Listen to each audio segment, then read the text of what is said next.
வணக்கம். இயேசுவின் உபதேச நிகழ்ச்சிகளுக்கு உங்களை அன்போடு வரவேற்கிறோம். ஜெப உதவியோ அல்லது வேதத்துல ஏதாவது சந்தேகம் இருந்தா நீங்க அழைக்க வேண்டிய எண் 870 727 7783.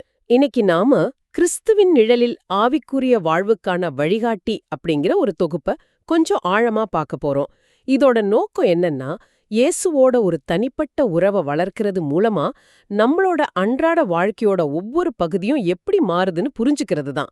வாங்க இத பத்தி விரிமா பேசலாம். ஆமா, இதுல ஒரு நல்ல விஷயம் என்னன்னா, இது வெறும் தேரி பத்தி மட்டும் பேசல. அதாவது ஒரு கிறிஸ்தவர்னு பேர் வச்சுக்கிறதுக்கு மேல போய் இயேசுவோட வல்லமையும் அவர் வழிநடத்துதலையும் நம்ம வாழ்க்கையோட எப்படி இணைக்கிறதுன்னு இது ஒரு பிராக்டிக்கல் கைடா இருக்கு. சரி, அப்போ இதோட முதல் கருத்துக்குள்ள போகலாம். இயேசுவின் உறவு. இந்த வழிகாட்டி இத பத்தி பேசுது. நாம தப்பு செய்யும்போது கூட மத்தவங்களுக்கும் நமக்கும் இருக்கிற முக்கியமான வித்தியாசமே இயேசுவோட நமக்கு இருக்கிற உறவுதான் இது சொல்லுது. இது கேட்கவே ரொம்ப சுவாரஸ்யமா இருக்கு இல்லையா? நாம எப்பவும் பெர்ஃபெக்ட்டா இருக்கணும்னு எதிர்பார்க்கப்படல. ஆமா, அதுதான் இதுல இருக்கிற மிக முக்கியமான செய்தி. இங்கதான் ரோமர் 3:10 ஞாபகத்துக்கு வருது. நீதிமான் ஒருவனாகிலும் இல்லை, ஒருவன் கூட இல்லை அப்படின்னு. நம்ம பலவீனத்தை நம்ம ஒத்துக்கொள்ளும் போதுதான் இயேசுவோட உறவோட தேவை நமக்கு புரியுது. அந்த உறவை நாம விழும்போது மன்னிப்பு கேட்டு திரும்ப எந்திரிச்சு நிக்க ஒரு பேஸ்மெண்ட் மாதிரி இருக்கு. இது நேரா அடுத்த பாயிண்ட்டுக்கு நம்மள கூட்டிட்டு போகுது. இயேசுவின் பலம். நம்ம மனசாட்சிக்கு எதிரா செயல்பட இந்த உலகம் நம்மள தூண்டும்போது வேண்டான்னு சொல்ற தைரியத்தை இயேசு தர்றாருன்னு இந்த வழிகாட்டி சொல்லுது. ஆமா, இது வெறும் மன உறுதியை பத்தின விஷயம் இல்ல. அதுக்கும் மேல இங்க முக்கியமான கருத்து என்னன்னா, இயேசுவோட பலம் இல்லாம யாரும் நீதியா வாழ முடியாதுங்கிறது தான். அந்த உறவுல இருந்து தான் இந்த பலம் வருது. அப்போ இது நம்மளோட சொந்த சக்தியில வர்றதில்ல இல்லையா? இல்ல, சோதனைகளை நம்ம சொந்த சக்தியால இல்ல, இயேசுவோட சக்தியால எதிர்கொள்றது. அத பத்தி தான் இது பேசுது. ஓகே, இப்ப அடுத்த கட்டத்துக்கு போலாம்.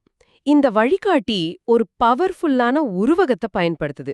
இயேசுவ நம்ம வாழ்க்கையோட தலைவரா இல்லனா ஒரு சிஇஓவா மாத்துறது. இது நம்மளோட சிந்தனைகளையும் கனவுகளையும் மாத்தும்னு சொல்லுது. இதோட பிராக்டிக்கல் அர்த்தம் என்ன? இதோட அர்த்தம் நம்ம வாழ்க்கையோட பெரிய முடிவுகளை எடுக்கிற அதிகாரத்தை இயேசு கிட்ட ஒப்படைக்கிறது. பெரிய முடிவுகள்னா? நாம என்ன படிக்கணும், எங்க வேலை செய்யணும், யார கல்யாணம் பண்ணணும், இந்த மாதிரி பெரிய முடிவுகள்ல மட்டும் இல்ல, நம்மளோட சின்ன சின்ன தினசரி இலக்குகள்ல கூட இயேசுவோட விருப்பம் என்னன்னு தேடுறது. சொல்லப்போனா நம்ம விருப்பத்துக்கு பதிலா அவரோட திட்டங்களுக்கு முன்னுரிமை கொடுக்கறது. இது அடுத்த கருத்தோட ரொம்ப அழகா இணையுது. இயேசுவோடு இணைந்து செயல்படுதல், அதாவது கோஆபரேட்டிங் வித் ஜீசஸ். நடக்கிறது, பேசுறது மாதிரி ஒவ்வொரு சின்ன விஷயத்திலையும் இயேசுவோட உதவியை நாடுறது பத்தி இது பேசுது.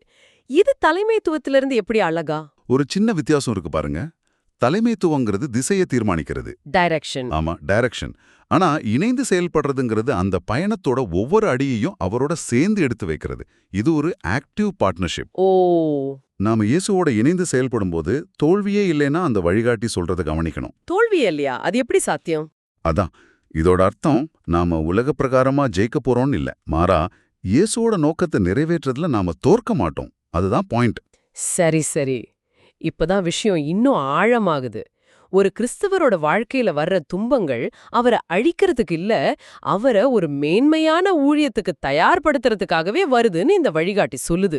இது நிறைய பேருக்கு புரிஞ்சுக்க கஷ்டமான ஒரு கருத்து இல்லையா? உண்மைதான். உலக பார்வையில துன்பம்னா அது எப்படியாவது தவிர்க்கணும். ஆமா. ஆனா இந்த கண்ணோட்டத்துல பார்த்தா சோதனைகள் நம்மள இயேசு கிட்ட இன்னும் நெருக்கமா கொண்டு வர்ற ஒரு கருவியா மாறுது. துன்பத்தோட நோக்கத்தையே இது மாத்திடுது. அது நம்மள அழிக்கிறதுக்கு பதிலா நம்மள உருவாக்குது. அப்படி ஒரு பார்வையோட வாழ நமக்கு ஒரு விதமான தைரியம் வேணுமே. நிச்சயமா. அதுதான் கடைசி, அதே சமயம் மிக முக்கியமான கருத்துக்கள் நம்மள கொண்டு வருது.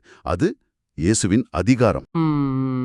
தீய சக்திகளுக்கு நடுவுலயும் நாம பயமில்லாம வாழ இயேசு நமக்கு அதிகாரத்தை தந்திருக்கார். இயேசு நம்ம கூட இருக்கிறதால இந்த துன்பங்களையும் சோதனைகளையும் பார்த்து நம்ம பயப்பட தேவையில்லை. இந்த அதிகாரம்னா பிரச்சனையே வராதுன்னு ஒரு உத்தரவாதமா? அப்படி இல்ல. இந்த அதிகாரங்கிறது பிரச்சனைகள் வராதுங்கிறதுக்கான உத்தரவாதம் இல்ல. ஆனா பிரச்சனைகள் வரும்போது அதை எதிர்கொள்ற வல்லமை நம்மகிட்ட இருக்குங்கிறதுக்கான உறுதிமொழி. ஓகே, அப்போ இந்த வழிகாட்டிலிருந்து நம்ம கத்துக்கிறது என்ன? இது இயேசுவோட ஒரு உறவை ஏற்படுத்துறதுல ஆரம்பிச்சு, ஆமா, அவரோட பலத்தை பெற்று அவரை தலைவரா ஏத்துக்கிட்டு அவரோட சேர்ந்து செயல்பட்டு கரெக்ட். கடைசியா துன்பங்களை அவரோட அதிகாரத்தோட எதிர்கொள்ற ஒரு முழுமையான ஆவிக்குரிய பயணத்தை நமக்கு காட்டுது. மிகச்சரியா சொன்னீங்க. இது எல்லாமே ஒன்னோடு ஒன்னு இணைஞ்ச படிகள். ஒன்னு இல்லாம இன்னொன்னு முழுமையடையாது. அதனாலதான் இது வெறும் விதிகள் இருக்கிற ஒரு புத்தகம் இல்ல. இது இயேசுவ மையமா வச்ச ஒரு டைனமிக் வாழ்க்கை முறை. நீங்க யோசிக்கிறதுக்காக ஒரு கடைசி எண்ணம். இந்த வழிகாட்டி ஒவ்வொரு சின்ன விஷயத்திலயும் இயேசுவோட இணைந்து செயல்படுறத பத்தி பேசுது இல்லையா? ஆமா. நாளைக்கு நீங்க செய்யற ஒரு மிகச்சிறிய அன்றாட வேலையை தேர்ந்தெடுங்க. அது பாத்திரம் கழுவுறதா இருக்கலாம், இல்ல ஒரு இமெயில் அனுப்புறதா இருக்கலாம். அந்த ஒரே ஒரு செயலை மட்டும் இத நான் இயேசுவோட சேர்ந்து செய்யறேன் அப்படிங்கிற ஒரு முழுமையான உணர்வோட செஞ்சு பாருங்க. அது உங்க அனுபவத்தை எப்படி மாத்துதுன்னு கவனிங்க. நல்ல யோசனை.